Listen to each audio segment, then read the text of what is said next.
What is up guys, it's your boy Swallam here, back with another Classic WoW video for the fresh Classic WoW servers, and today we're talking about making gold with mining. Even if you just want to farm for yourself as well, not just the gold making aspect, but if you have mining and you have blacksmithing and engineering, and you just need a bunch of ore, this will help you farm that way faster. So today I'll be sharing some of the kind of secret strategies that I use in Classic WoW to farm ore a lot more efficiently than most people were. Now I'm also just going to say that this video will be out several days after the release of the fresh servers, and it will also have been available in early access to people that have my gold making guide or are supporters on Patreon. So if you want to have earlier access to content and exclusive content as well, then you can either check out the gold making guide through the link down below or become a Patreon member. At the moment we have one video that is exclusively available on Patreon talking about arguably the best way to make gold in these fresh servers. That is once again only available on Patreon.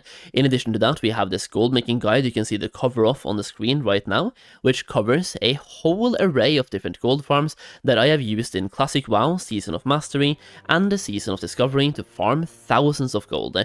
We don't just cover gold farms though, we also cover investments, which is basically when you farm gold, you can then put that gold into different items that will very likely go up in price over time. And for example, in Classic WoW back in the day, I farmed up 1000 gold, put that into different items, and got 20,000 gold back. Basically, I got 19,000 gold for free just by investing in the right item and selling at the right time.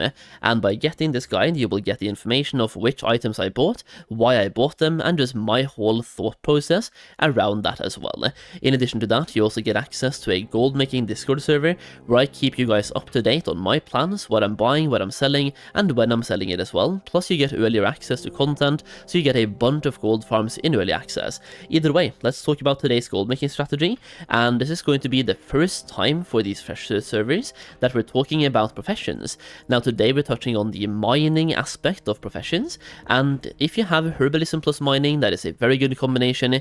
If you have skinning plus mining, that is also actually a very good combination as well. So either of those two combinations will do you really well for these farms.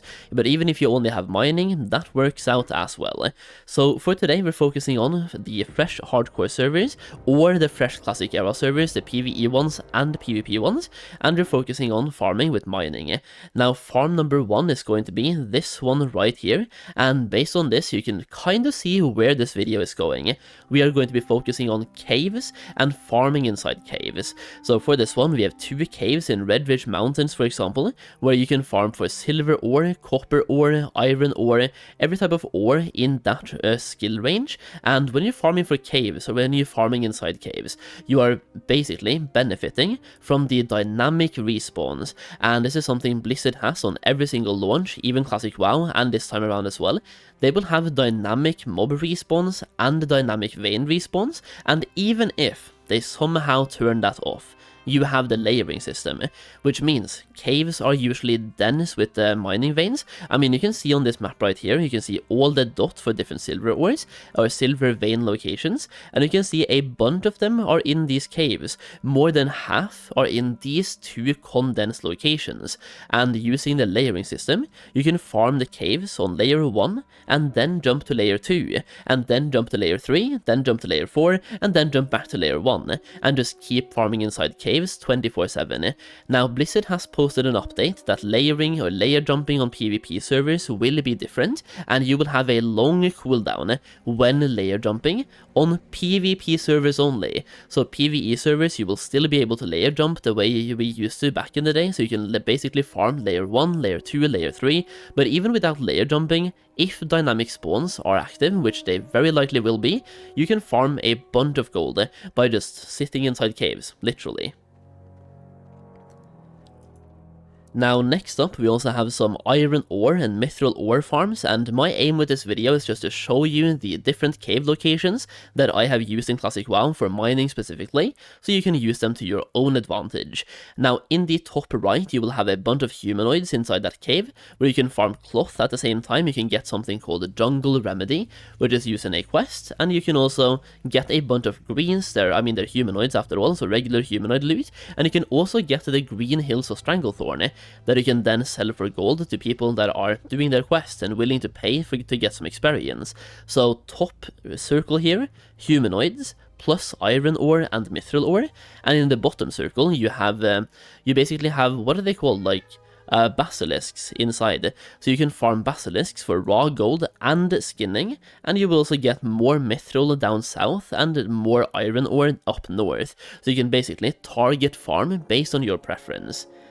Going over to the next one, we have the same two types of ore once again, but in a different zone, in Arathi Highlands. And here you have 3 different cave systems, all of which are really good. My favorite one is the one down south and to the east. Basically, the middle circle out of these 3. That is typically my favorite. But either one of them should work wonders for gold making and should get you a bunch of both iron ore and mithril ore. Now, you will get more iron ore than mithril here, but per my memory, you usually get like 1 mithril ore every single cave. So that, I mean, not just 1 ore, but 1 vein spawning in every single cave. And every single cave usually has up to 4 vein spawns as well. So if you're fast and leveling, like if you're way ahead of the curve, you can get so many mining veins here. It is ridiculous. Going over to the next one, we also have this right here in Dustwallow Marsh, and over here you have 3 different cave systems once again, even though there's only 2 circles, and that is because in the southern circle, or the bottom circle, you have 2 caves. You have one to the left of the circle with the raptors, and you have one to the right with ogres. So both of those 2 caves will be very good and help you make gold. And in the north you have the Spider Cave. Now the Spider Cave is really good because not only do you have mining veins there, you also have a chest. And that chest can then be opened to get true silver bars, for example, and regular chest loot. So not only are you hyper farming for iron ore and mithril ore as well, you also have chest spawns, and you have 3 different chest spawns, 1 outside the cave and 2 inside the cave.